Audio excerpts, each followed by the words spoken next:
Hey guys, how's it going? Michael Troy here. I am so excited about today's episode. We are looking at X-Men King Size Annual number 3, illustrated by the legendary George PÉREZ, as we continue to celebrate the life and legacy of George PÉREZ here on MichaelFitzTroytv.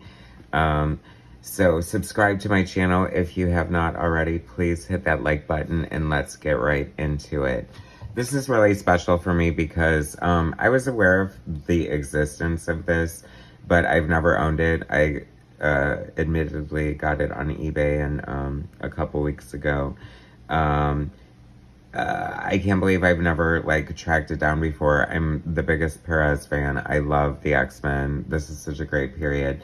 You know, it's early in Perez's career. It's before the Titans when I discovered his work. So I don't know if that had anything to do with it or just being lazy. I don't know, never coming across it. Either way, here we are now. It's so cool. I love it. Something tells me, I feel like I read somewhere once upon a time that this cover is by Frank Miller, but it very well could be by Perez. I'm not sure 100%. Definitely looks like it's inked by Austin. I thought it was interesting that it actually has like a spine with the title on the side because it is an annual and they are thicker. It's 1979, so this was before my time collecting comics anyway, which also explains why I obviously did not get it when it came out. But it is so cool. Like, I am so blown away by the level of detail in this. And I have to say that, like, Perez and Austin is like such an awesome combination because this, like I said, this is early in Perez's career, so he's still sort of developing his style, but he's putting in all the stuff that made him a legend. As far as the storytelling and the level of detail is just insane. And Terry Austin is equally insane, like just doing all these little windows. I mean, imagining that this is all hand inked on boards is just amazing. And here we go with homages. I love homages in comic books. You always see them like in place of company names, or a more common one is like gravestones. And if there's ever like a funeral scene or a graveyard scene in a comic book, especially from the 70s and 80s, it always had like editors or other artists like name, or possibly writers, I'm sure. But you know what I'm saying. Anyway, I love this so much. This is like white comics from this era are just so great. Like we have the little title box up here. I feel like this is Jim Shooter in the house. Yes, Jim Shooter is here. This is probably definitely a Jim Shooter thing. He was very concerned about like making sure the readers knew who the characters were, because he always assumed that each issue, you know, 3 annuals in, 100 issues in on a monthly title is going to be, what do you call it? Somebody's first issue. I have to point out, because it's a little jarring to see an ad for a rifle in a comic book.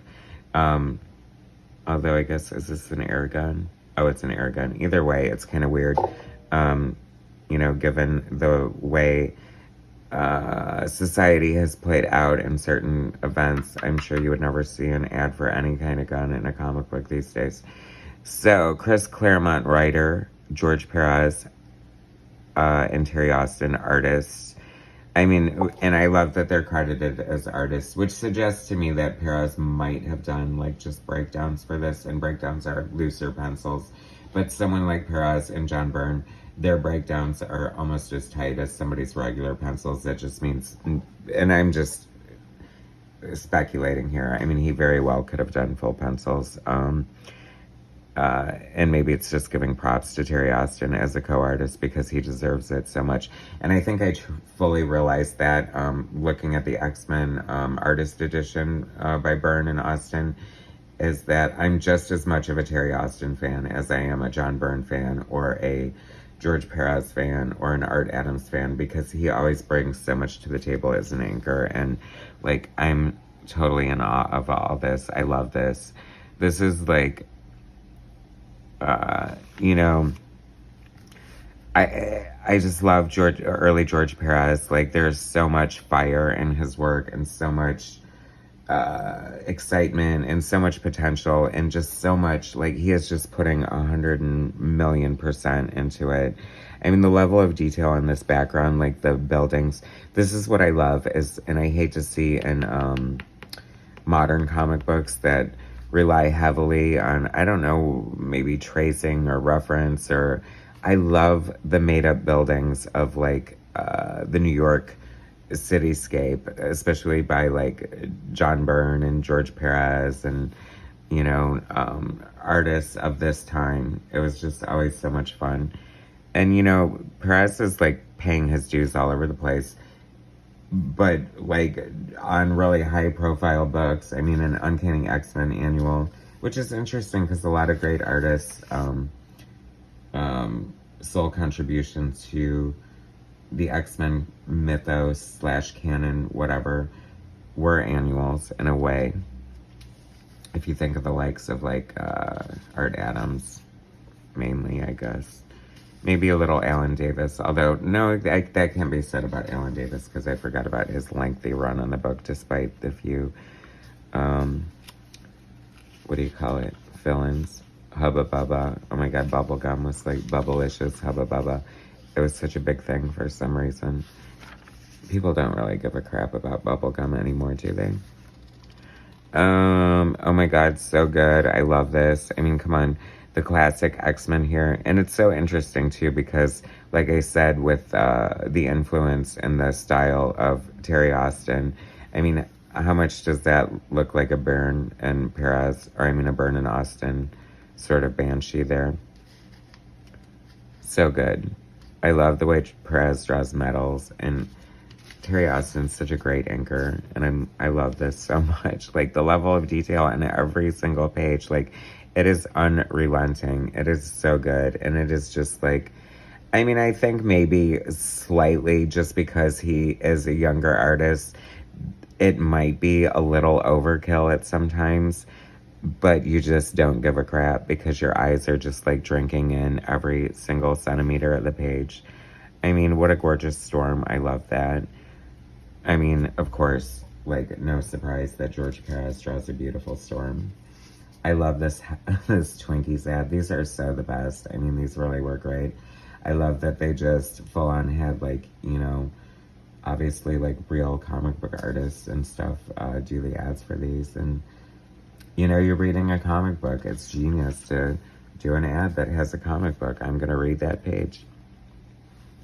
Love this. This feels so like influential and so like iconic as far as like setting the precedent for the way certain things are drawn in comic books. I mean, like, artists definitely, and who knows, this could be them picking up from prior artists on like the way explosions are drawn and stuff. I mean, there's so much going on here. I can't even imagine. And I imagine as prolific as Terry Austin was, not to say that he's passed or anything, but, you know, obviously this was pretty much his heyday and just like churning out pages, but it never lost like its level of quality. Like, he's the consummate professional, and I love the combination of PÉREZ and Byrne on here. This is like such a treasure just to see like PÉREZ drawing the X-Men from this era, and this is pretty much my first time seeing it. Oh my god, I want all these superhero dolls. 12.5 inches for only $12.99. I'm not going to make any joke about that at all. Shout out to whoever said that I always put innuendos in my video. I don't always put innuendos in my video. Sometimes they just happen. I love this. This is so like signature PÉREZ, like some sort of like mind attack. You know, he just like, I don't know, like, you know, he never wasted an inch of paper. And it always just worked. You know, he had such a great sense of, like, character placement and, you know, panel placement and just, like, I don't think anyone worked harder or achieved better results at being such a classic comic book storyteller, artist as George PÉREZ. And this page with Storm is beautiful. His storytelling is just so amazing. I mean, it's just always, you know, and I say this a lot in my videos because it's mostly about critiquing the art, obviously, but, you know, a lot of the keys to being a good comic book storyteller is being able to see what's going on, or be able to tell what's going on without reading the words. And Perez just has such a natural instinct for it. He was also an actor, and it's funny because someone had talked about Chris Claremont being an actor and how that maybe helped him as a writer. And I think it would definitely serve Perez well as far as making his characters act, because they're always acting like, I especially think of the Teen Titans, like they're always in character, you know, just the way they stand or smile or whatever. And I've said this before, and I'll say it here just because it seems relevant, but, oh my God, look at this Colossus. Perez and Byrne's men are equally as attractive as their women, and I thank them for it. And Kirby Dots, oh my God, Kirby Dots. Perez was definitely a disciple of Kirby. He took all the great building blocks of the Marvel powerhouse style and like definitely made them his own. My brother had that Death Star and it was so dope. It was so much fun. I loved the trash compactor room. It was filled with like little foam trash and like the chasm. I mean, you know, this was the 80s, guys. I mean, we didn't have it till the 80s, which is kind of interesting. Or though maybe we did. It was 79. I was a wee child. I don't know. Whatever. Yes. Not many things were better than Star Wars action figures. Maybe the bigger dolls.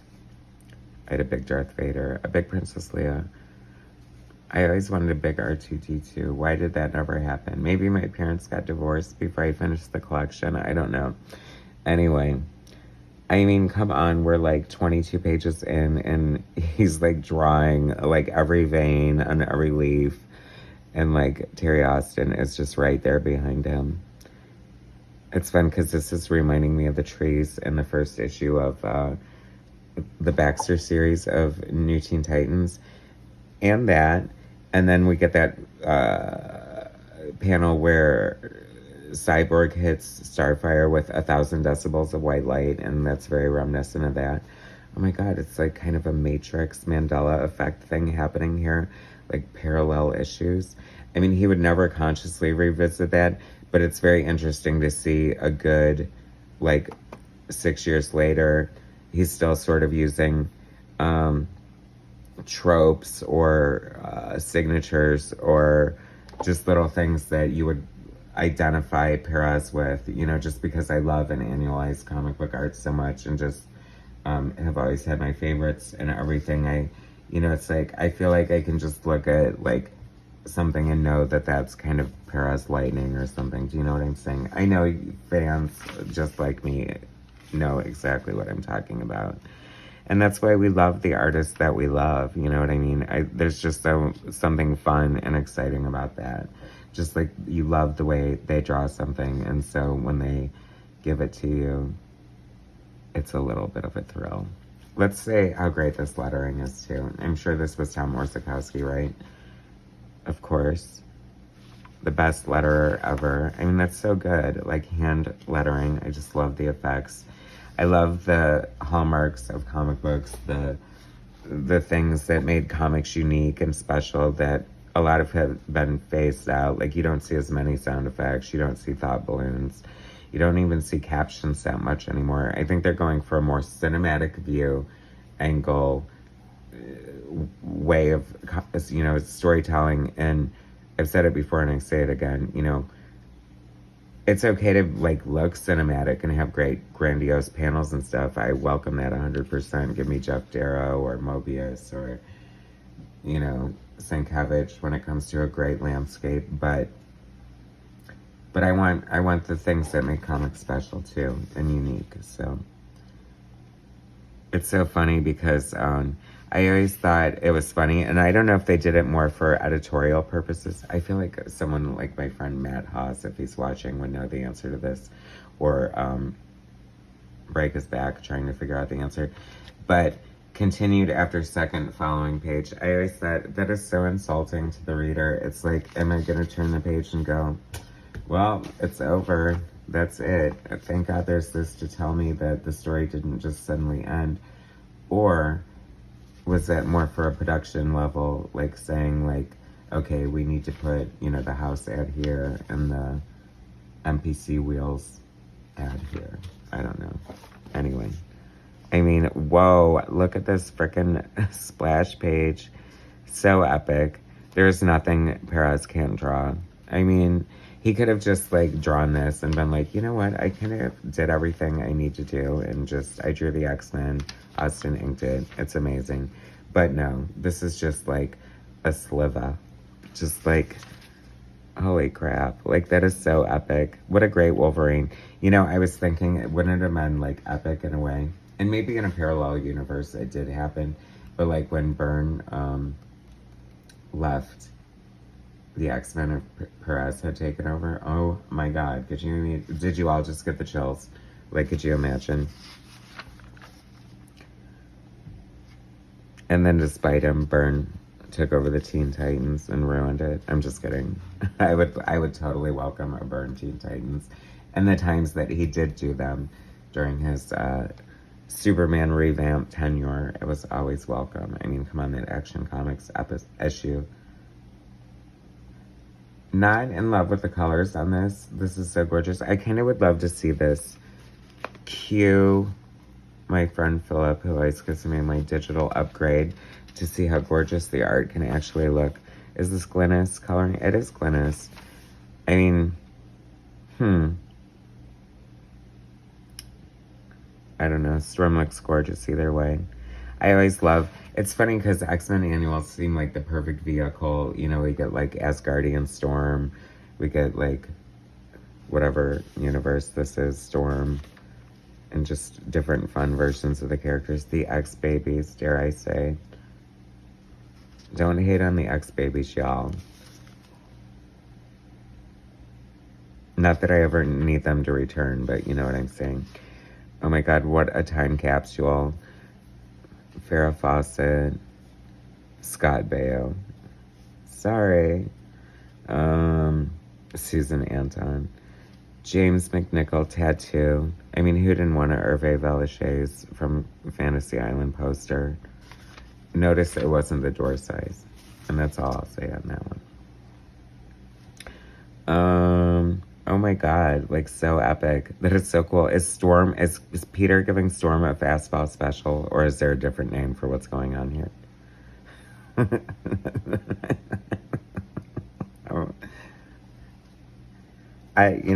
Panels taken out of context. What's going on here? Okay, no, I'm sorry, that was terrible. Okay, my second innuendo.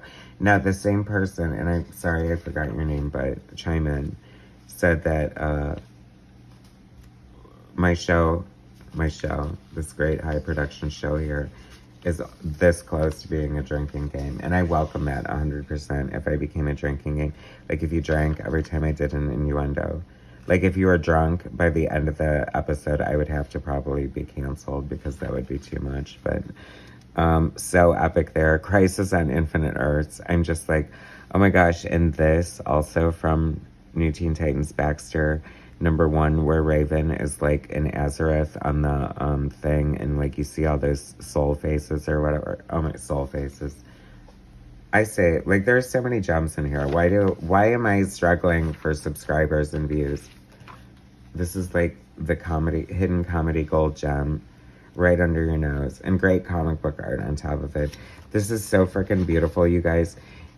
Like, go and buy it now on eBay while you still have the chance. Buy a shitty copy, buy any copy you can get your hands on.